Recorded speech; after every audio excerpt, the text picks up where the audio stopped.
सूक्त 105वां। देवता इंद्र। हे इंद्र, तुम अशक्ति के नाशक, कल्याणकारी तथा हिंसापूर्ण युद्धों में प्रतिस्पर्धा करने वाले हो। तुम सबकी अपेक्षा शीघ्रता करने वाले हो। हे इंद्र, तुम्हारी शीघ्रता करने वाले वज्र के पीछे पीछे आकाश और पृथ्वी उसी प्रकार जाते हैं जिस प्रकार पिता और माता पुत्र के पीछे पीछे चलते हैं। जब तुम वृत्र राक्षस का नाश कर रहे थे, उस समय उसकी द्वेषपूर्ण वृत्तियां तुम्हारे नाश की कामना कर रही थीं।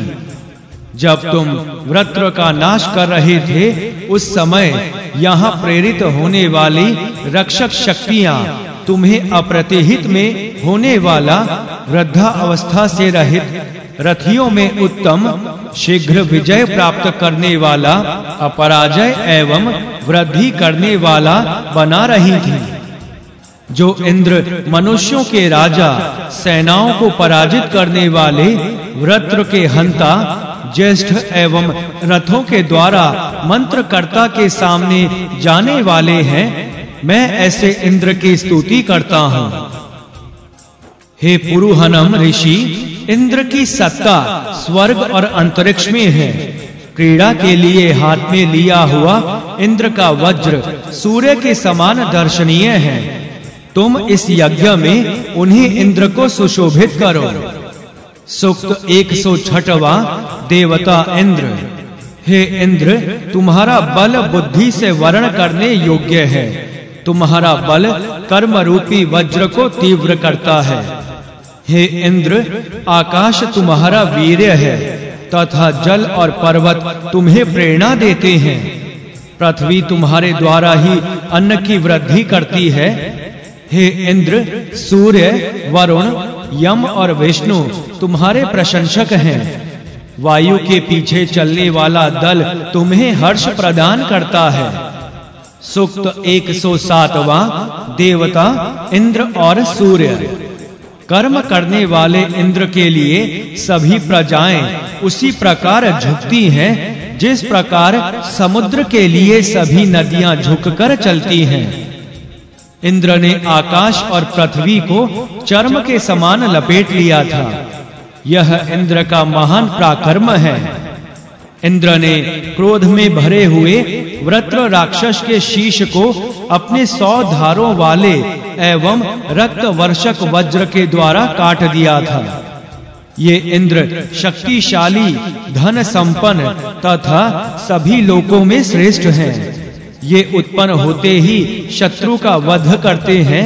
इनके प्रकट होते ही इनकी रक्षक शक्तियां शक्तिशालिनी बन जाती हैं। स्थावर और जंगम जगत ब्रह्म में लीन हो जाता है।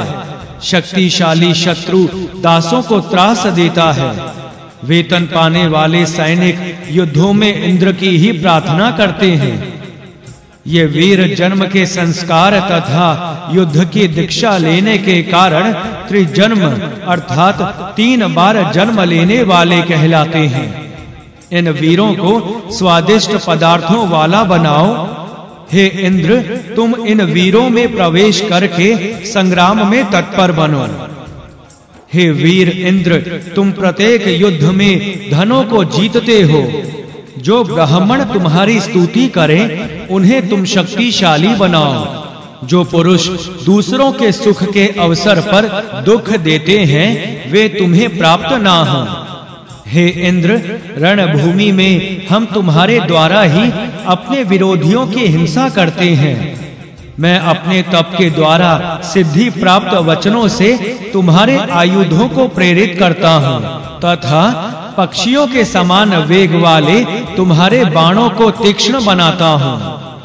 हे इंद्र, जिस घर में अन्न के द्वारा मेरा पालन हुआ है, जिन श्रेष्ठ प्राणियों ने मुझे धारण किया है, उस घर में माता के द्वारा शक्ति की स्थापना हो। इसके बाद तुम उस घर में शोभन पदार्थों को लाओ। हे स्तोता, परम तेजस्वी, विचरण करने वाले एवं श्रेष्ठ स्वामी इंद्र की स्तुति करो। पृथ्वी रूपी वे इंद्र इस यज्ञशाला में व्याप्त हो रहे हैं। यह राजा स्वर्ग के स्वामी इंद्र के निमित्त स्तोत्रों की रचना करता हुआ स्वर्ग प्राप्ति की कामना करता है। इंद्र जल की वर्षा करते हुए संसार को जल से पूर्ण करते हैं। महर्षि अथर्वा ने अपने आप को इंद्र मानते हुए कहा कि पाप रहित मातर और इभवरी दोनों बहनें इसे प्रसन्न करती हुई बल की वृद्धि करती हैं। ये किरणों वाले इंद्र सभी दिशाओं की ओर फैलने वाले अपने प्रकाश से दिवस को प्रकट करते हैं तथा सभी अंधकारों और पापों से पार हो जाते हैं। किरणों का पूजनीय समूह मित्र वरुण तथा अग्नि के चक्षु के रूप में उदय हो रहा है। ये सूर्य ही प्राणियों की आत्मा तथा अपनी महिमा से आकाश, पृथ्वी और अंतरिक्ष को पूर्ण करते हैं। जिस प्रकार पुरुष नारी के पीछे जाता है, उसी प्रकार सूर्य उषा देवी के पीछे गमन करते हैं। उस समय भले लोग अपना समय देव कार्य में लगाते हुए भगवान सूर्य के निमित्त श्रेष्ठ कर्म करते हैं। सूक्त 108वां देवता इंद्र। हे सैकड़ों कर्म करने वाले देवराज इंद्र, तुम हमें धन, बल तथा ऐसी संतान दो जो हमारे शत्रुओं को हरा सके। हे इंद्र, तुम हमारे पिता और माता हो, इसी कारण हम तुमसे सुख की याचना करते हैं। हे इंद्र, तुम हवि रूपी अन्न की कामना करते हो, मैं तुम्हारी बार-बार स्तुति करता हूँ। तुम मुझे वीरों से युक्त धन प्रदान करो। सूक्त 109वां देवता इंद्र। स्तोत्र रूपी वाणियां पुष्पवत नाम के यज्ञ के स्वादिष्ट मधु का इस प्रकार पान करती हैं जिससे वे अनेक शक्तियों वाले इंद्र से मिलकर उन्हें प्रसन्न करती रहें। हे यजमान, इसके बाद तू अपने राज्य पर सुशोभित हो जाएगा। प्रश्ने नाम की गायें इस सोम रस का संस्कार कर रही हैं। इंद्र की ये गायें उनके बाणों और वज्र को प्रेरणा देती हैं। हे यजमान, इन रात्रियों के बाद तू अपने राज्य पर प्रतिष्ठित होगा।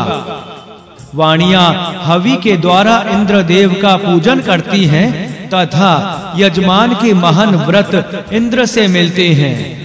हे यजमान, इन रात्रियों के बाद तू अपने राज्य पर प्रतिष्ठित होगा। सूक्त 110वां देवता इंद्र। सेवा के योग्य इस यज्ञ में हमारी वाणियां सोम रस से युक्त होकर इंद्र की स्तुति करती हुई उनकी पूजा करें। विभूतिमयी सभी सभाएं जिन्हें प्राप्त होती हैं, उन इंद्र को उस समय बुलाते हैं जब सोम रस तैयार हो जाता है। यह ज्ञान देने वाला यज्ञ त्रिकद्रुकों ने आरंभ किया। हमारी वाणियां इस यज्ञ की वृद्धि करें। सूक्त 111वां देवता इंद्र। हे इंद्र, त्रित और आपय यज्ञ में जो तुम हर्षित होते हो, उस हर्ष का कारण जल पूर्ण सोम रस ही है। हे इंद्र, या तो तुम दूर स्थित सागर में अथवा हमारे यज्ञ में हर्ष को प्राप्त होते हो। तुम वास्तव में जल पूर्ण सोम के कारण ही हर्षित होते हो। हे इंद्र, तुम सोम रस का संस्कार करने वाले यजमान की वृद्धि करते हो। उस वृद्धि का कारण वास्तव में जल पूर्ण सोम ही है। सूक्त 112वां देवता इंद्र। हे सूर्य की उपासना करने वाले इंद्र, तुमने वृत्र असुर का नाश किया था। तुम जिस समय नंदित होते हो, वह समय तुम्हारे ही अधीन है। हे इंद्र, तुम जिसकी यह मृत्यु चाहते हो, यह कामना सत्य हो जाती है। जो सोम रस समीप अथवा दूर कहीं भी संस्कारित किया जाता है, उसके समीप इंद्र स्वयं पहुंच जाते हैं। सूक्त 113वां देवता इंद्र। इंद्र दोनों लोकों में हितकारी कार्य करते हैं। वे इंद्र हमारा वचन स्वीकार करने के लिए सुने। इंद्रदेव सोमपान करने आ रहे हैं।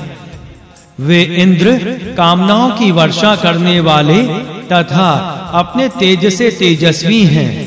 वे आकाश और पृथ्वी को लघु बनाते हैं। हे इंद्र, तुम उपमानों में सर्वश्रेष्ठ होने के साथ ही सोमरस की कामना करते हो।